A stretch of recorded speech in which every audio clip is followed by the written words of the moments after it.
Swimbait fishing has become massively popular, not just with the old school trophy hunters out in California, but with recreational and tournament guys alike throughout the country. So the issue that most guys have is that it's really intimidating in order to implement these into your fishing. Like, it's a really, really big bait. It's not your little 3/4 ounce football jig that you're dragging across the ground. These things are massive, and they're really intimidating for most guys to gain confidence in. So today, let's demystify what big swim baits are, all the different subcategories, how you can apply them to your fishing and help put that extra fish of a lifetime in the boat, or if you're in a tournament, that extra 4 or 5 pounder to really help put you into the money. So let's break down big swim baits. The first topic we're gonna get into is why throw a big bait. So there's two main reasons here. The first one's the hunger strike. So in a lot of bodies of water, there's some really big forage species that bass typically feed on. Around the Ozarks, there's a ton of fish that eat big gizzard shad.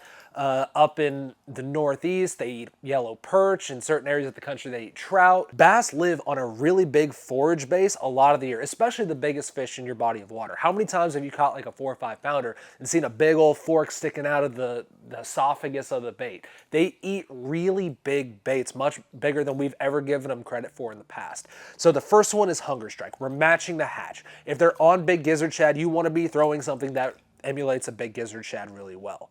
The second reason why a bass wants to bite a big swim bait, and this is where it really gets fun, it hits on the territorial curiosity nature of a bass. Now, a bass is a lot like a big cat on the Serengeti. If they see a little bird flopping around on the ground, they want to go over there and swat it and finish it off. They want to target the sick, injured, and the weak of a prey group. A bass is the exact same way.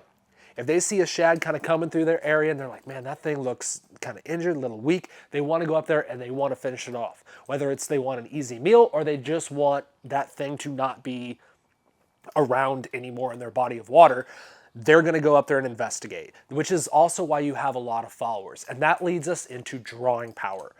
Big swim baits are known for their drawing power. There's no other bait like it where it's almost like it's got mind control over a bass. And the crazy thing is, the bigger you go, the more drawing power you have. So let me give you an explanation as to what drawing power is. Here's two extremes in terms of baits.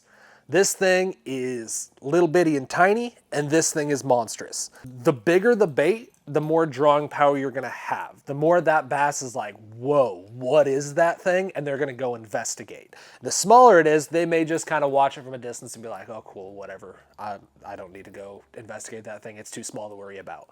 So the trade-off is, the smaller you go, the less intimidating it's gonna be, and the more apt the fish are going to bite it. But the bigger you go, the more interest you're gonna get from fish, and the less they're gonna bite it. So that's why I like to live somewhere in the middle between the two. I don't have 3 hands and I can't hold that up.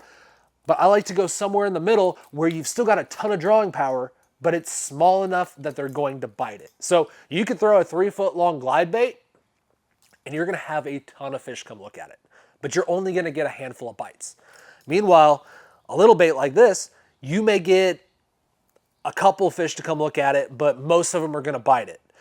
So you're gonna have more mind control the bigger you go. The smaller you go, the less mind control you have. In my mind, I generally don't go smaller than 6 inches long when throwing a big swim bait, because less than 6 inches, you really lose that drawing power really fast.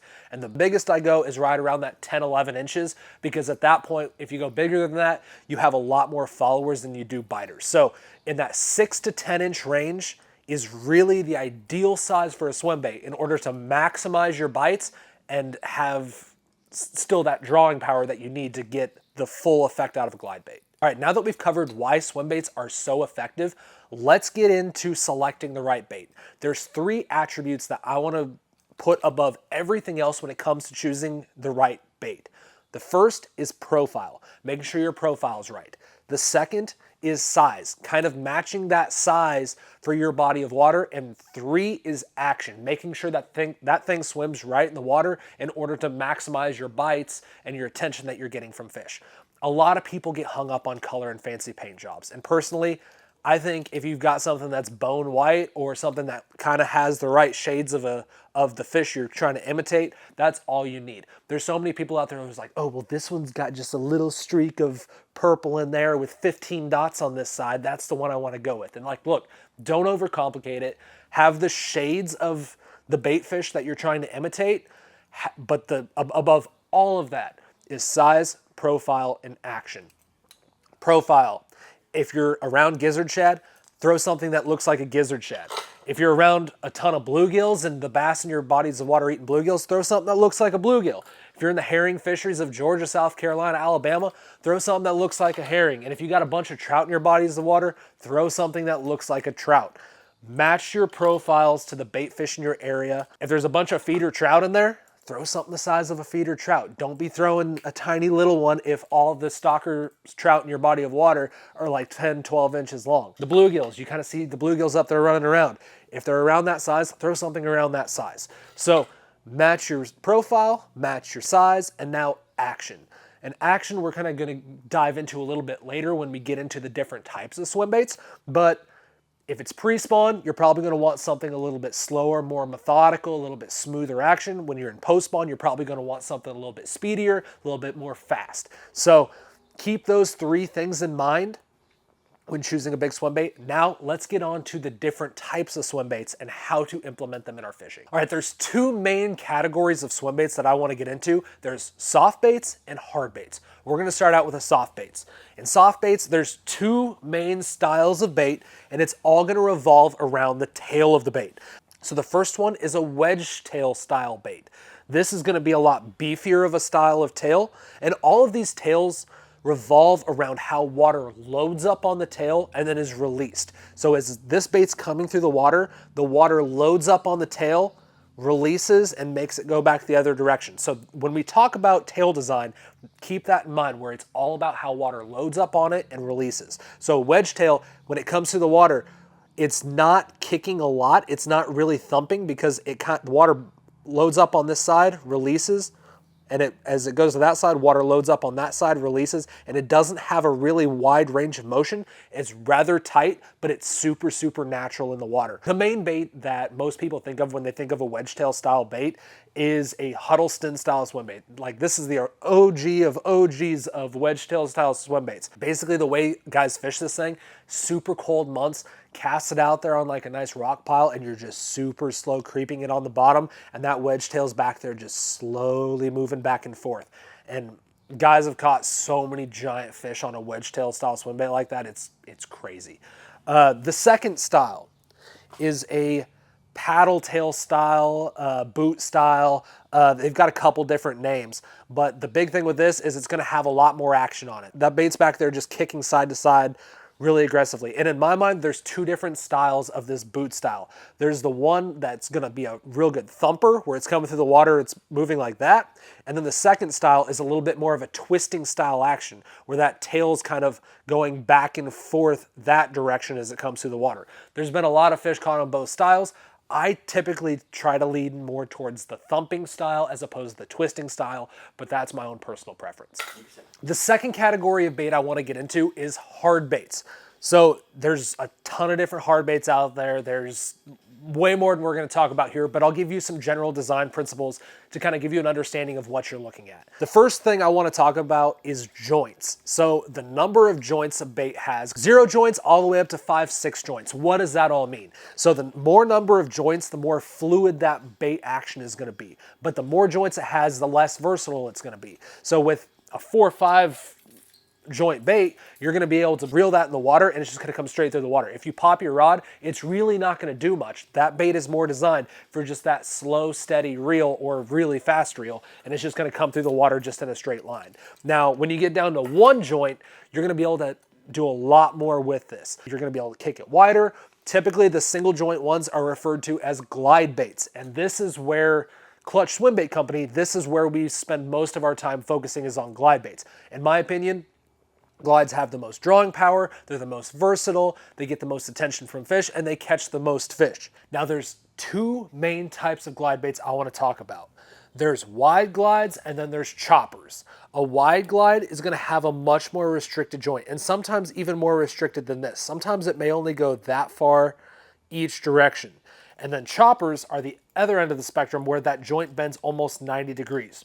Think of it this way. Think of that right there as the radius of a circle. So basically take this and extend it around, and that's going to be how that bait comes through the water. It's going to do big wide sweeps. So the more restricted your circle is, the wider your circle is, and the smoother that bait's going to be as it comes through the water, because it's trying to take a wider arc basically. Where you've got a chopper that basically can hit that corner, turn, shoot, hit that corner, turn and shoot, and it's basically a much tighter shooting action bait. So it's a lot choppier, it's a lot more aggressive, it's going to fold on itself a lot more and shoot the other direction. This is going to be a lot more of that wide, lazy, slow style action coming through the water, as opposed to a chopper that's much more aggressive. A huge misconception, and we hear it all the time. There's been several people who made videos on this where it's like, oh yeah, man, we want to file down those joints to be able to make that thing bend as much as possible. That means this bait's got really, really good action. Not the case. It's certain times you want that really restricted motion because those fish are a lot lazier, pre-spawn it's a lot bigger, where you want that slow, lazy, wide action. And then there's sometimes that you want a really aggressive bend in your joint. You want it pretty much 90 degrees so that way you can get really choppy and aggressive with it. So there's different times that different baits work, but those are the two extremes that glide baits have. And then there's baits like the Clutch Boss, which is kind of a nice in-between glide bait. It's got that slow, wide moving glide, but it's also got enough bend into it where you can get really aggressive with it. And because it's weighted correctly, it's gonna stay really well balanced to kind of suit both ends of the spectrum. So that's the two extremes when it comes to glide baits. There's the smooth, wide, slow glide where that joint's really restricted, and then there's really the aggressive chopping style bait where that joint almost bends at a 90-degree angle. It's also the bait that's become massively popular in the tournament scene. Why? They just flat out work. So glide baits is where we really focus and where we're going to spend a lot of our time focusing. Multi-joints are out there. There's a time and place that they're very effective. If you're covering vast expanses of water, if fish are really, really hot and want something burned by their face, multi-joints are a great option. So that's the joint aspect of it. Now let's talk about different levels in the water column. So there's top waters, which we've got wake baits, rat style baits that got tails on the top of it, look like a little rat crawling across the surface. That's more of a wake bait. It's going to kind of go on the top of the water and just clack back and forth. We've got the clutch wake bait. This thing's incredibly versatile where you cast it out there, you can kind of give it a nice slow reel. It's just going to have a nice V wake on top of the water. You can burn it real quick and it's just going to come across the water real nice and fast. And then also you're able to twitch it and work it. This tail is going to sit back there and just kind of throw water back and forth. All of them have a time and place, so you can think about it. That's the top of the water, middle of the water column.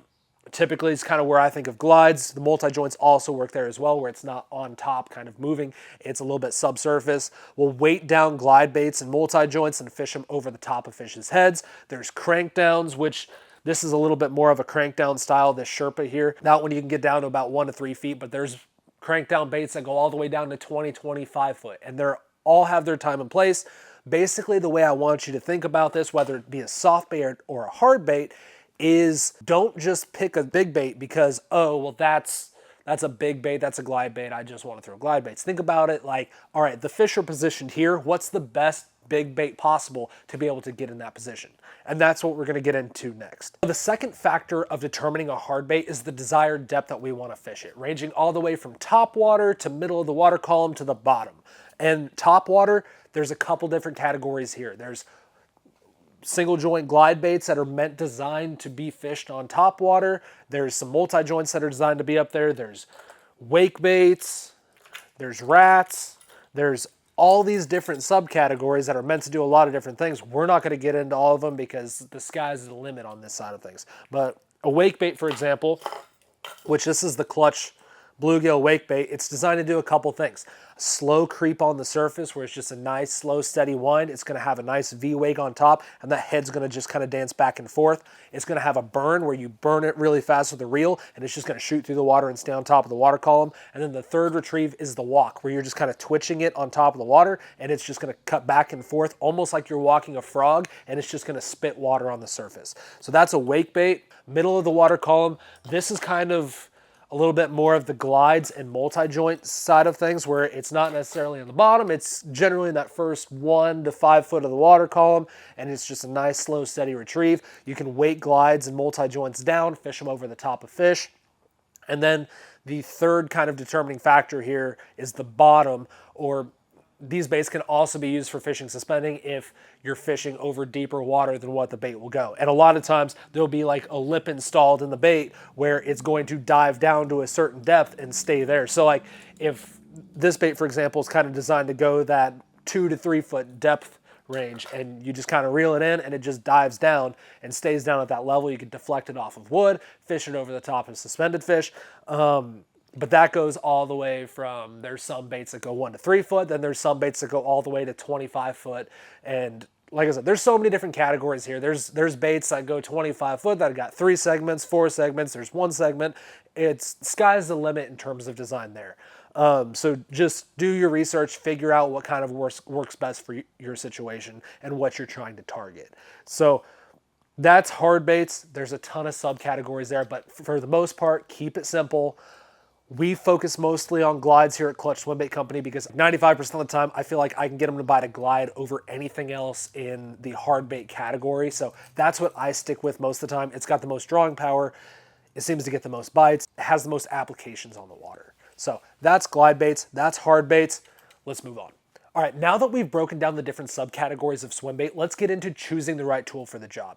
So there's 3 main things that I want to be the determining factor here for you guys.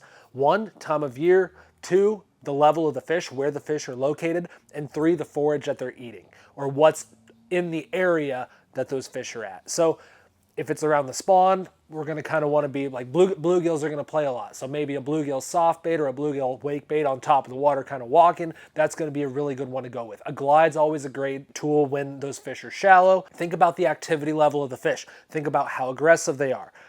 If those fish are on the bottom, like if it's post-spawn and they're on a TVA ledge and most people are out there deep cranking, pick up a diving multi-joint bait, cast it out there and grind the rocks, grind the bottom, and you're just presenting a lot bigger bait to a fish that typically sees something that big come cruising through the area. So don't necessarily think like, oh, I'm just going to get into this style of fishing, yada, yada, yada. I want you to think, all right, the fish are positioned here. What's the most effective way to be able to put a bigger presentation in front of these fish's face than what they're used to seeing? So if they're at the top of the water column where you're typically throwing a popper around, either pick up a wake bait or something along those lines, creep it across the top of the water, give it some twitches, make it throw make that tail throw some water on the surface. Choose something that's more towards the top of the water column.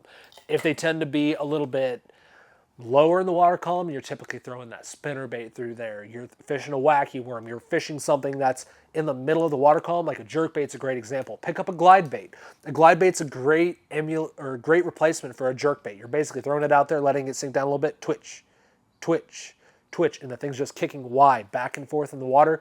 Great for scoping, great for picking off those fish out of top of piles. Think of a bigger bait like a glide bait in terms of like a big jerk bait or throwing that spinner bait over the top of something. You can also weight down those big soft baits and fish those over brush piles, over rock piles. So just think of a bigger presentation over that intermediate depth in the water column. And lastly, on the bottom, if you're dragging a big jig, if you're deep cranking, grind in the bottom, pick up one of those big multi-joint diving baits, cast it out there, grind, grind, grind, grind, stop it, grind, grind, grind, fish it kind of like a big crankbait. So use a bigger tool than you're used to using for the job, and you're going to get a lot more of those bigger bites.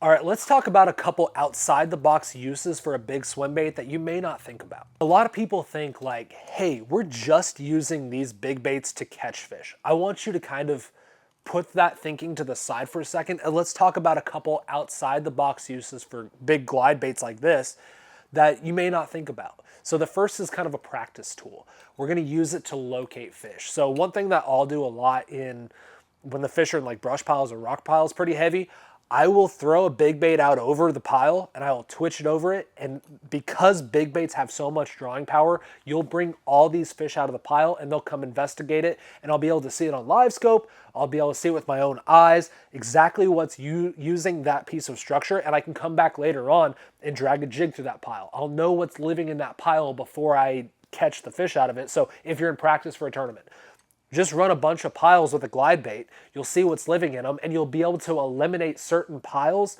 that you never would, that you would have just spent a ton of time fishing in practice and be like, oh yeah, man, there's just nothing in there. So it's a great way to eliminate water because you're going to see what lives on the cover. So the second application is to fire fish up. I've seen it on countless occasions where you roll up to a spot and you're like, man, I know they're down there. You're dragging a jig through it. You're throwing a jerkbait over the top of it. Nothing. You're not getting any bites off of it. You may see a couple down there come and look at it, but it's, for the most part, they're just down there stationary.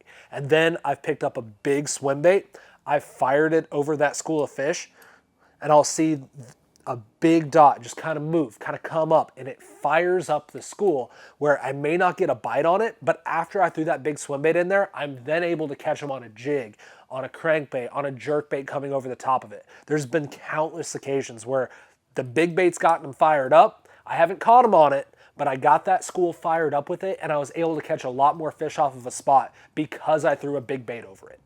So think of it as it's the tool to fire up the school where then you come back and catch them on the conventional stuff. So search tool or activate a school type of a bait. That's a completely different outside the box approach to throwing a big swim bait that not a lot of people think about. Now that we've talked about some unconventional uses that people use for swim baits, let's talk about one of the biggest concerns most guys have for a big bait. And rightfully so. Big baits have a lot of followers. Not necessarily fish that come up and bite the bait, they'll come up and follow it and kind of look at it. I want to give you the best chances to be able to boat those fish instead of just having every single one follow it back to the boat. And look, at the end of the day, there's certain days where they just don't bite it. They don't get it good. A big swim bait is a tool, just like every other lure in your tackle box.